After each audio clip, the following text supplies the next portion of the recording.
देजा वू।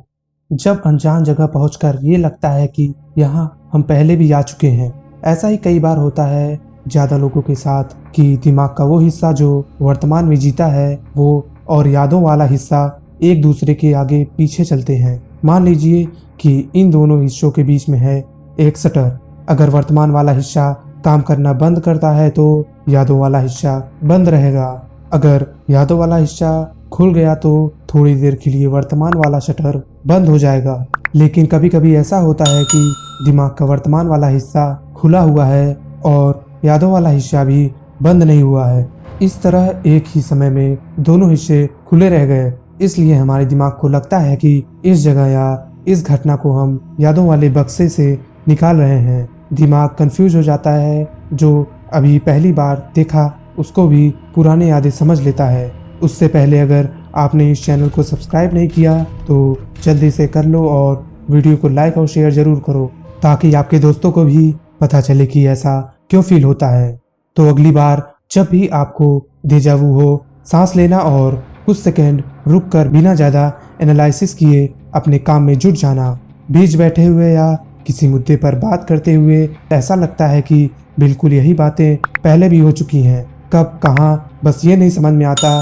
आप कुछ सेकंड के लिए इस फीलिंग के बारे में सोचने की कोशिश भी करते हैं लेकिन तब भी कोई पुराना तजुर्बा याद नहीं आता है क्योंकि ऐसा हुआ ही नहीं रहता है।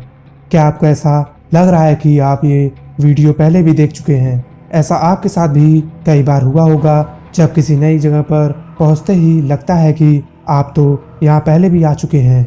ऐसा ही कई बार दोस्तों के बीच बैठे हुए या किसी मुद्दे पर बात करते हुए लगता है कि बिल्कुल यही बातें पहले भी हो चुकी हैं। कब कहाँ बस ये नहीं समझ में आता। आप कुछ सेकंड के लिए इस फीलिंग के बारे में सोचने की कोशिश भी करते हैं लेकिन जब कोई पुराना तजुर्बा याद नहीं आता तो आप आगे बढ़ जाते हैं। इस फीलिंग को कहते हैं देजा वू। ये एक फ्रेंच शब्द है जिसका मतलब होता है पहले भी महसूस किया हुआ।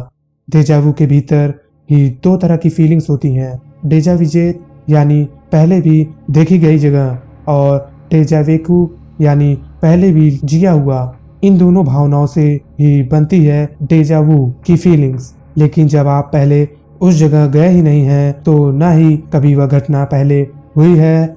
ये डेजा वू की फीलिंग आती कहाँ से है? क्या इससे आपका पुनर्जन्म से भी कुछ लेना देना है? पहले ऐसा माना जाता था कि पहले भी हो चुकी घटनाओं की यह भावना कहीं न कहीं पुनर्जन्म से जुड़ी हुई है। कई भारतीय फिल्मों में इसका प्रयोग बखूबी से किया गया है जब हीरो को एक जगह पर पहुंचकर बार बार कुछ याद आता है।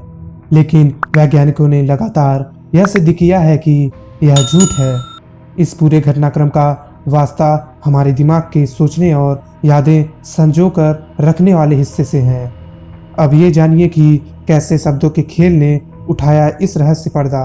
2016 में वैज्ञानिक ओकोनोर और उनकी टीम ने कुछ लोगों के साथ एक प्रयोग किया। उन्होंने इन प्रतिभागियों के सामने कुछ शब्द कहे जिसे उन्हें याद रखने के लिए कहा गया। कुछ देर बाद हर प्रतिभागी से पहले सुने हुए शब्द के बारे में पूछा गया लेकिन यही एक पेंच था। एक उदाहरण से इसे समझिए। ओकोनोर की टीम ने किसी प्रतिभागी के सामने बिस्तर, कंबल, तकिया, सपने जैसे शब्दों का जिक्र किया। ये सभी शब्द आसपास में जुड़े हुए हैं लेकिन इस टीम ने कभी भी वो शब्द नहीं बोला जो इन शब्दों को जोड़ता है। कुछ देर बाद जब इस प्रतिभागी से पूछा गया कि न से शुरू होने वाले किसी शब्द का जिक्र किया गया था, उसने मना कर दिया। लेकिन जब उससे एक एक करके ये शब्द पूछे गए और नींद शब्द के बारे में पूछा, प्रतिभागी थोड़ा कंफ्यूज हो गया कि उसने यह शब्द सुना था या नहीं। कुछ देर सोचने के बाद उस प्रतिभागी ने कहा कि उसने नींद शब्द भी सुना था। उसके पीछे का कारण यह था कि जब बिस्तर, कंबल, तकिया, सपने जैसे शब्द उस प्रतिभागी के सामने बोले गए थे, उसके मन में नींद की भावना भी पैदा हुई थी। इसलिए नींद शब्द सुनते ही उसे लगा कि यह शब्द भी उसके सामने कहा गया था। कैसे दिमाग का है ये पूरा खेल। हमारे दिमाग का सोचने और समझने वाला भाग इस डेजा वू की फीलिंग के लिए उत्तरदायी है। जब हम बहुत थके हुए होते हैं या बहुत ज़्यादा रिलैक्स होते हैं, हमारा दिमाग या तो थका होता है या सोया हुआ होता है। ऐसे में कभी कभी यह मिलते जुलते शब्दों या वैसी ही मिलती जुलती भावनाओं को एक पूरी याद समझ लेते हैं और ऐसे ही ये डेजा वू की भावना जन्म लेती है। क्या डेजा वू भी एक थ्योरी है? एक लंबे समय से माना जाता था कि डेजा वू हमारे सोचने और याददाश्त वाले हिस्से के काम करने पर निर्भर करता है। दरअसल हमारे दिमाग में एक बहुत बड़ा सर्किट बॉक्स लगा है। इसमें ढेर सारे अलग अलग कंपार्टमेंट बने हुए हैं। एक कंपार्टमेंट है जो हमारी यादों को संभाल कर रखता है और एक हिस्सा हमें डिसीजन लेने में मदद करता है। कोई हिस्सा हमारे इमोशन संभाल कर रखता है तो कोई हिस्सा हमारे दिन भर के कामों का लेखा जोखा रखता है। डेजा वू के केस में याददाश्त वाले और वर्तमान का कामकाज संभालने वाले हिस्से पर निर्भर करता है। यादें यानी पुरानी चीज़ें जो दिमाग के उस कंपार्टमेंट में जमा हैं। जब भी यादों वाला बॉक्स खोलते हैं, सारी यादें दिमाग में ऐसे चलने लगती हैं जैसे सच में वो सब हो रहा है। कई बार तो आंखें खुली होने पर भी हमें इस वक्त सामने क्या चल रहा है वो भी नहीं दिखता।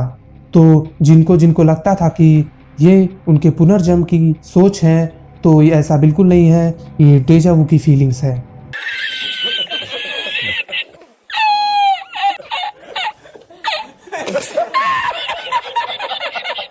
तो ये वीडियो कैसा लगा हमें कमेंट में ज़रूर बताएं ताकि हमें भी आपके विचारों से कुछ सीखने और कुछ सुधार करने का मौका मिले।